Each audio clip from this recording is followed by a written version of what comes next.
Мүнөт сайын телефон чалууларды кабыл алып жетишпей жаткан медайымдар түнү күнү эл кызматында. Бул жерде суткасына 3000ге жакын чакыруу түшөт. Андан сырткары 1000ге жакын жаранга телефон аркылуу кеп кеңештер айтылат.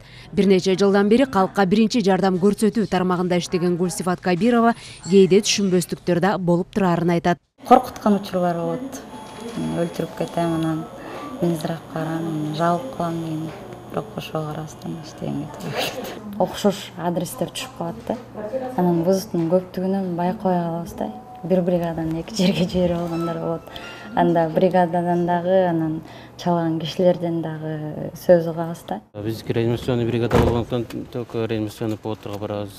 Азыр травма ребенокко баратабыз, буту сыныптар 13 жаш. Бишкек шаардык тез жардам медициналык станциясында 40тан ашык бригада ооругандарга биринчи жардамын көргөзөт. Айтылган дарекке тез жетүүгө аракет кылганы менен айрым учурда шаардын тыгыны же дагы башка мүчүлүштүктөр шашып бараткан дарыгерлерди угу бетер түйшөлтөт.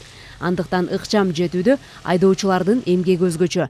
Тармакта жалаң 10-20 жылдан бери иштеген дасыккан шаарды мыкты билген айдоочулар иштейт. Вызовдор көп, азыр болсо өзүңүздөр билип атасыздар. Эменин эпидемия жүрүп атат да, синий грипп дегенде. Ошого кошул ташыл болуп эле жанагындай больнойлор менен эле ошо аракет болуп эле жана вызовубуз көп болуп эле таң атканча балдардын түйшүгү дагы эч кандай эс алуу деген жок.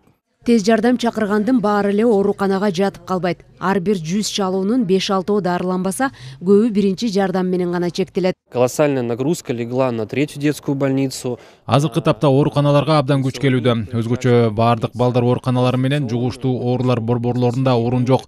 Демек биздин жумуш 2-3 эсе күчөдө. Дарыгерлер суткалап иштейт. Жетишпеген жактарда күндүзү поликлиника, кечинде тез жардам катары элге жардам берет.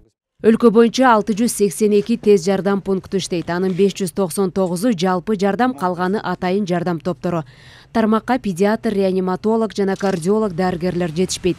Ал эми техникалык жактан камсыздоо үчүн жетишпеген унаалар сатылып алынууда. Тез жардам автоунааларын жаңылануу башталды. Бул 2020-жылдан баштап тез жардам автоунаалары сатылып алына баштады. Бул бүткүл дүйнөлүк банк тарабынан жана Азияттык өндүктүрүү банк тарабынан жана ошондой эле Европалык банк тарабынан жаңыланып атат. Азыркы убакта ошол коопсуз шаар боюнча да проектиси боюнча дагы бизге тез жардам автоунаалары келүүсү күтүлүүдө. Сезондук сасык тумоо курчуган күз кыш айларында тез жардам кызматкерлеринин түйшүгү көбөйөт.